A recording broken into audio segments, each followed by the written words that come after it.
Sciatica क्या है, कमर का दर्द है या फिर नर्व का पेन होता है। आज हम बात करेंगे डायरेक्ट कि क्या आपकी कमर में जो दर्द हो रहा है वो दर्द कमर से निकल रहा है, हिप से निकल रहा है, बटक थाई और कभी कभी पैर तक चला जा रहा है। क्या कभी पैर में झंझनाहट, सूनापन या करंट जैसा पेन भी आपको फील होता है?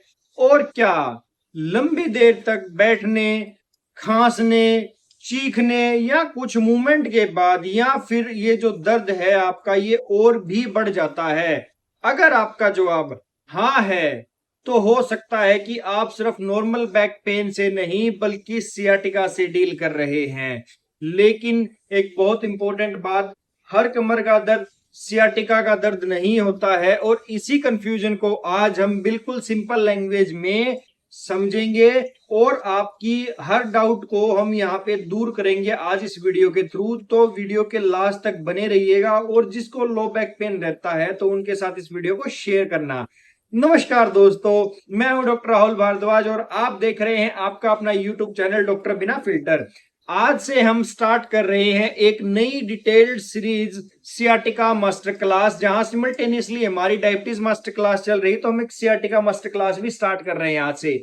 और इस सीरीज में हम स्टेप बाय स्टेप समझेंगे कि सियाटिका क्या है, इसका पेन कैसे होता है, इसके कॉमन कारण क्या होते हैं, डायग्नोसिस के लिए कौन से टेस्ट की रिक्वायरमेंट होती है, ट्रीटमेंट का जो अप्रोच है वो क्या होता है, एक्सरसाइज का क्या रोल है यहाँ पे, सबसे इंपॉर्टेंट कब सियाटिका में सर्जरी या अर्जेंट मेडिकल इवेल्युएशन की जरूरत पड़ सकती है।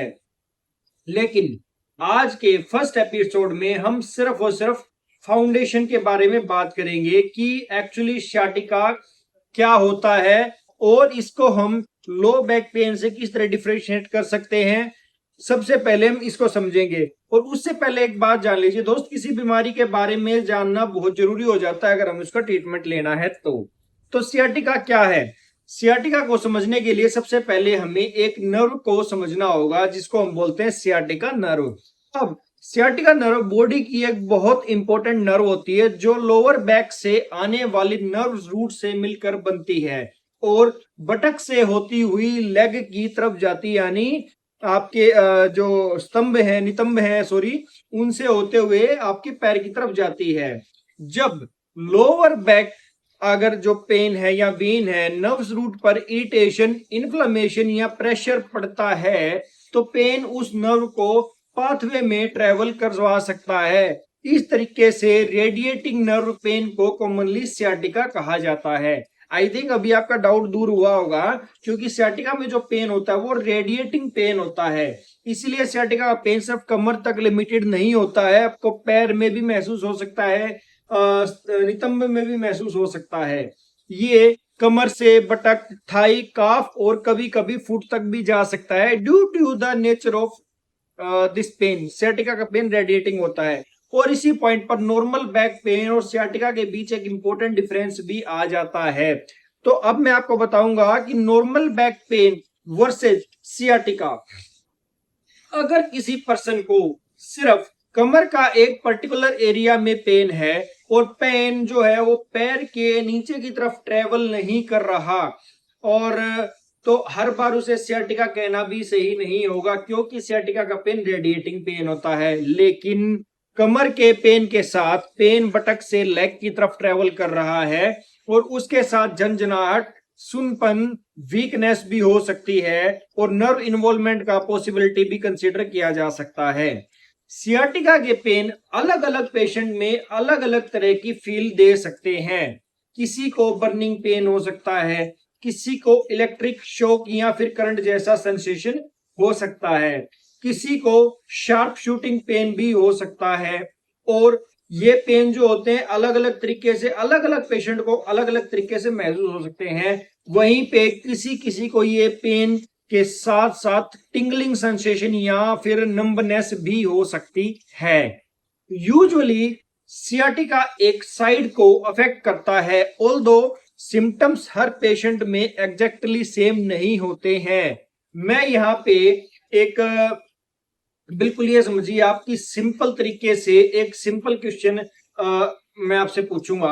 अब अपने पेन को लेकर एक सिंपल क्वेश्चन आप खुद से पूछिए, क्या मेरा पेन सिर्फ कमर में है या कमर से निकलकर बटक और लेग की तरफ जा रहा है? अगर पेन लेग की तरफ रेडिएट हो रहा है, स्पेशली नी के नीचे तक, और साथ में टिंगलिंग, नंबनेस या वीकनेस है, तो डॉक्टर से प्रॉपर असेसमेंट करवाना इंपॉर्टेंट हो सकता है, और इसको आप इग्नोर नहीं कर सकते हैं क्योंकि ये सियाटिका के लिए गोल्ड स्टैंडर्ड है अगर उसको फाइंड आउट करना है तो। लेकिन सिर्फ लोकेशन देखकर घर पर खुद से सियाटिका डायग्नोसिस कर लेना भी सही नहीं होता है। डायग्नोसिस में सिम्टम के साथ साथ फिजिकल एग्जामिनेशन भी इंपॉर्टेंट होता है। तो यहां तक आई होप आप समझ पाए होंगे कि एक नॉर्मल बैक पेन और सियाटिका पेन में डिफरेंस क्या होता है। अब अगर मैं बात करूं, ये तो आप समझ गए सियाटिका पेन और नॉर्मल बैक पेन में फर्क क्या है, लेकिन सियाटिका होता क्यों है उसके लिए मैं आपको अगर बताऊं तो सबसे बड़ा सवाल है कि सियाटिका हुआ क्यों। इसका एक कॉमन रीजन है, वो होता है स्पाइन की डिस्क का बल्ज या हर्निएशन, जिसमें डिस्क का जो हिस्सा होता है नर्व रूट पर प्रेशर या इरिटेशन क्रिएट करता रहता है।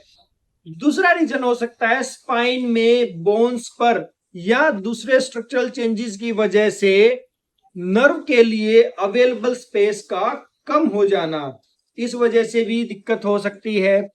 कुछ पेशेंट्स में स्पाइनल स्टेनोसिस जैसे कंडीशंस भी नर्व रूट को अफेक्ट कर सकती हैं, और सारे सिचुएशंस में दूसरी सीरियस कंडीशंस भी नर्व पर प्रेशर क्रिएट कर सकती हैं।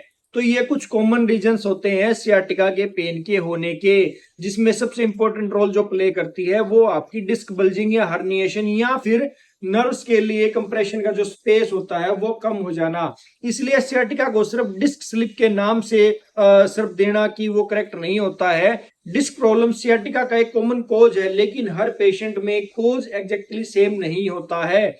अब अगर मैं बात करूं जो टर्म हमने बार बार यूज की, दैट इज डिस्क स्लिप, वो क्या होता है? देखिए, डिस्क स्लिप का मतलब जो हम बिल्कुल सिंपल लैंग्वेज में समझेंगे, यहाँ पर एक कंफ्यूजन है। लोग कहते हैं डॉक्टर साहब मेरी डिस्क स्लिप हो गई है। एक्चुअली स्पाइन की जो डिस्क होती है, वर्टिब्रे जिसको हम बोलते हैं, वो एक क्वेश्चन की तरह काम करती है। कभी कभी डिस्क का आउटर पोर्शन वीक हो जाता है और डिस्क का मटेरियल जो है वो बाहर की तरफ बल्ज या हर्निएट कर सकता है। अगर ये डिस्क किसी नर्व रूट को इरिटेट या कंप्रेस करे तो पेन और न्यूरोलॉजिकल सिम्टम्स डेवलप हो सकते हैं। अब अगर ये चीज हो रही है तो आप समझेंगे कि जो डिस्क बल्जिंग है या डिस्क जो स्लिप है वो कैसे होती है और वो किस तरीके से सियाटिका के लिए एक इंपॉर्टेंट कोज बनती है।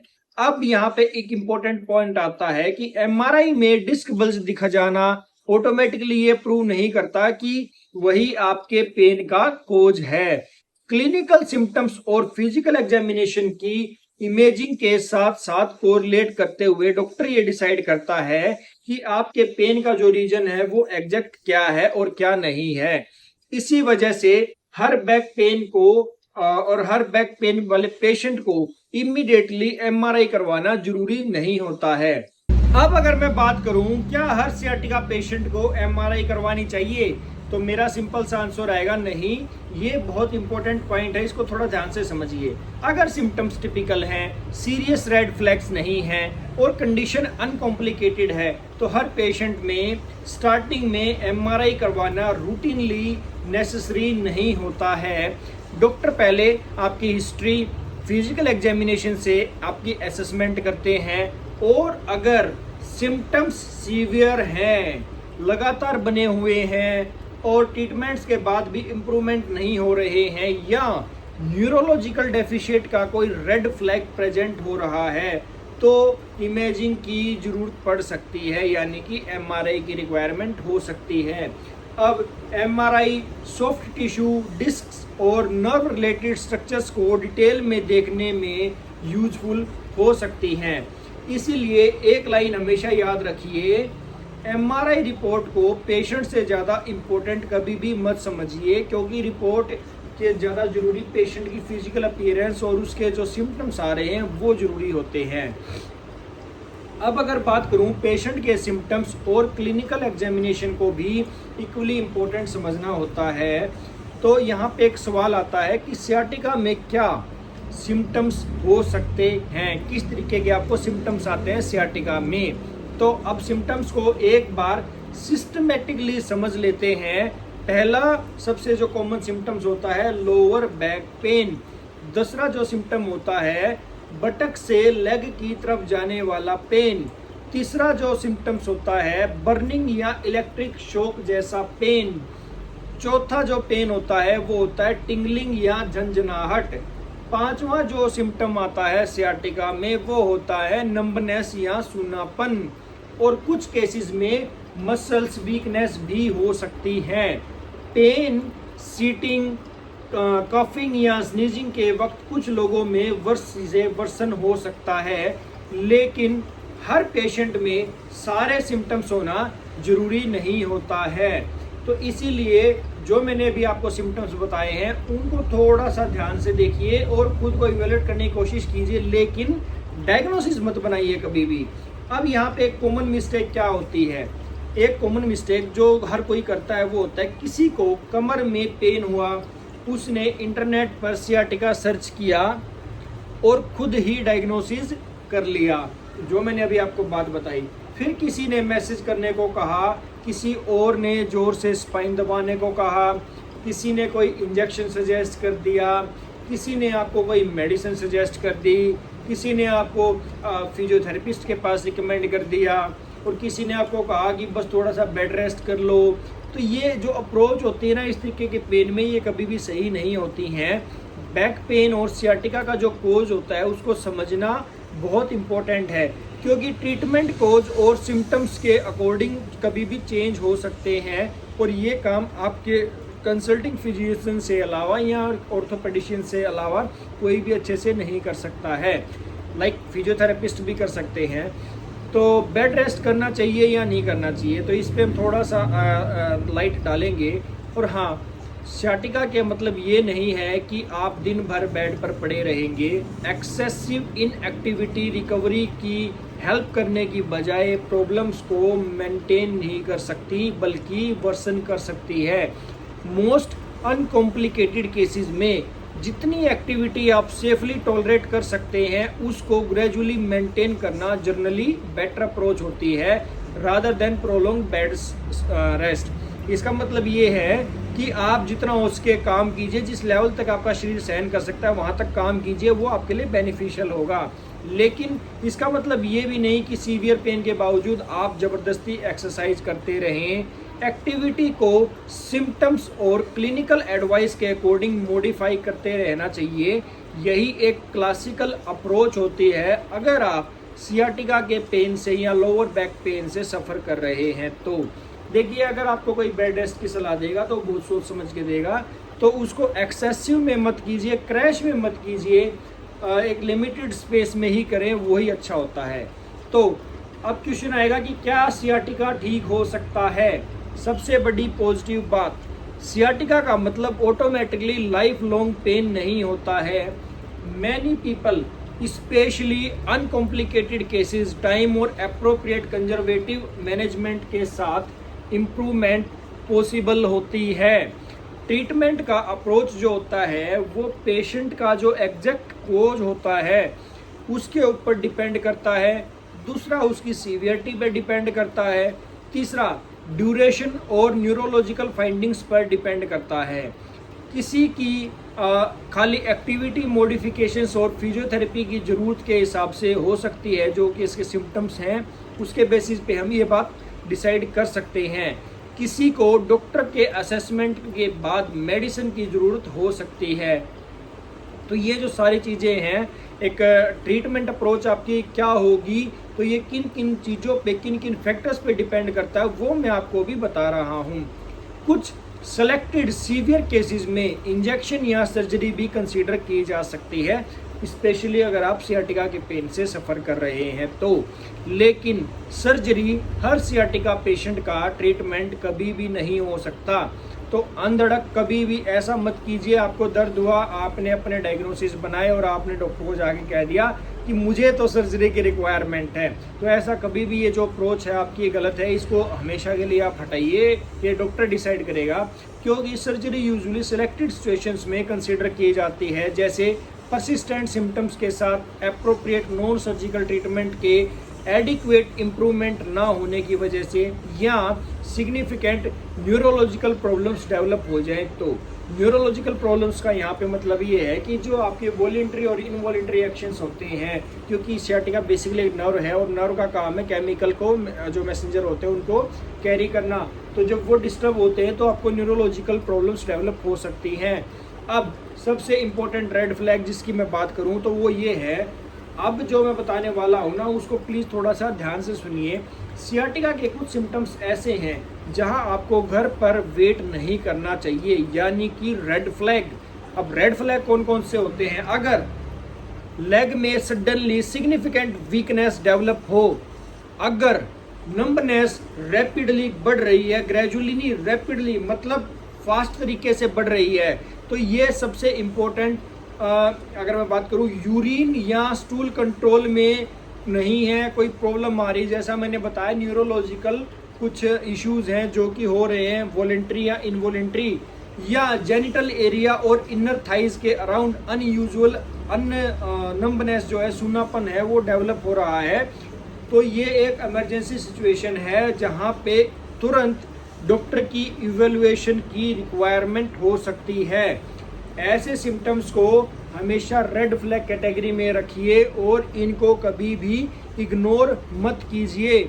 सिमिलरली, अगर सीवियर बैक पेन किसी मेजर एक्सीडेंट या ट्रॉमा के बाद स्टार्ट हुआ है तो भी मेडिकल इवैल्यूएशन जरूरी हो जाती है, क्योंकि यहाँ पे कोज स्पेसिफिक हो जाता है। जब डॉक्टर ने आपको डायग्नोस कर लिया कि आपके पेन का रीजन क्या है, तो उसके बाद डॉक्टर की सलाह से ही आप हर तरीके का काम कीजिए। तो कब डॉक्टर को दिखाना चाहिए? जैसे मैंने आपको बताया कि जो रेड फ्लैग्स हैं, अगर पेन सीवियर है, अगर सिम्टम्स कंटिन्यूसली वर्सन हो रहे हैं, तो पेन लेग में रेडिएट हो रहा है, अगर नंबनेस, टिंगलिंग या फिर वीकनेस है, या सिम्टम्स जो हैं वो सेल्फ केयर के बावजूद इम्प्रूव नहीं हो रहे हैं, तो फिर प्रॉपर मेडिकल असेसमेंट करवाना एक सेंसिबल ऑप्शन है। और अगर रेड फ्लैग सिम्टम्स हैं जो भी अब मैंने आपको बताए हैं, तो अगर रेड फ्लैग सिम्टम्स आ जाएं तो तुरंत डॉक्टर के पास पहुंच जाना चाहिए, डिले नहीं करना चाहिए। तो अगर मैं वीडियो को रिकैप करूं, अब तक हमने क्या समझा है, तो आज के एपिसोड को एक बार हम शॉर्ट में रिकैप कर रहे हैं। आप इस वीडियो को पूरा देखिए और यहाँ तक अगर पहुँच गए हैं तो ये रिकैप आपके लिए है।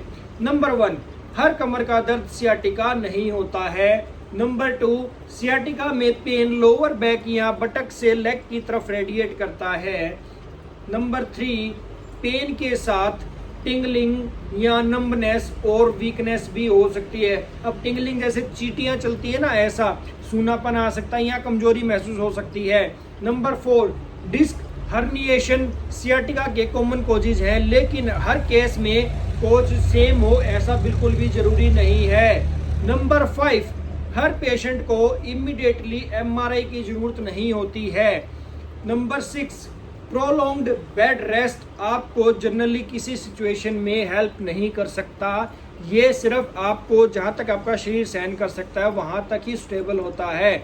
और number 7, last but not the list, bowel या ब्लैडर कंट्रोल में नहीं और प्रॉब्लम आए तो सिग्निफिकेंट वीकनेस या रैपिडली वर्सनिंग न्यूरोलॉजिकल सिम्टम्स को इमरजेंसी वार्निंग समझना चाहिए, क्योंकि अगर आपकी जो वेन्स हैं या नर्व्स हैं वो प्रॉपर काम नहीं कर रही, प्रॉपर सिग्नल कैरी नहीं कर रही हैं, तो आपको न्यूरोलॉजिकल डिसऑर्डर्स डेवलप हो सकते हैं। यहाँ पे हम इस वीडियो को कंक्लूड नहीं करेंगे, लेकिन हमारी सियाटिका मास्टर क्लास के नेक्स्ट एपिसोड में हम बात करेंगे एक बहुत ही इम्पोर्टेंट और इंटरेस्टिंग क्वेश्चन के ऊपर। अगर सियाटिका में पेन कमर से पैर तक जा रहा है तो क्या आप घर पर कुछ सिंपल सेंस या बात करूं कोई ऑप्शंस या उपाय हैं जो कर सकते हैं जिससे नर्व रिलेटेड पेन हो सकता है। क्या स्ट्रेट लेग रेज टेस्ट का कोई रोल होता है? क्या सिर्फ पेन का लोकेशन देखकर सियाटिका आइडेंटिफाई की जा सकती है? और कौन से सिम्टम्स डॉक्टर को डायग्नोसिस तक पहुंचाने में हेल्प कर सकते हैं? ये सब हम सियाटिका मास्टर क्लास के एपिसोड 2 में बहुत ही डिटेल में समझेंगे। अगर आपको एपिसोड 1 समझ में आए, अच्छा लगे तो इस वीडियो को शेयर करें, चैनल को सब्सक्राइब करें। अगर आपको या आपके फैमिली मेंबर्स में किसी को भी कमर से पैर तक जाने वाला पेन है तो इस सीरीज को जरूर फॉलो कीजिए। मैं हूं डॉक्टर राहुल भारद्वाज और आप देख रहे थे यूट्यूब चैनल डॉक्टर बिना फिल्टर। मिलते हैं सियाटिका मास्टर क्लास के नेक्स्ट एपिसोड में। Thank you, take care till then.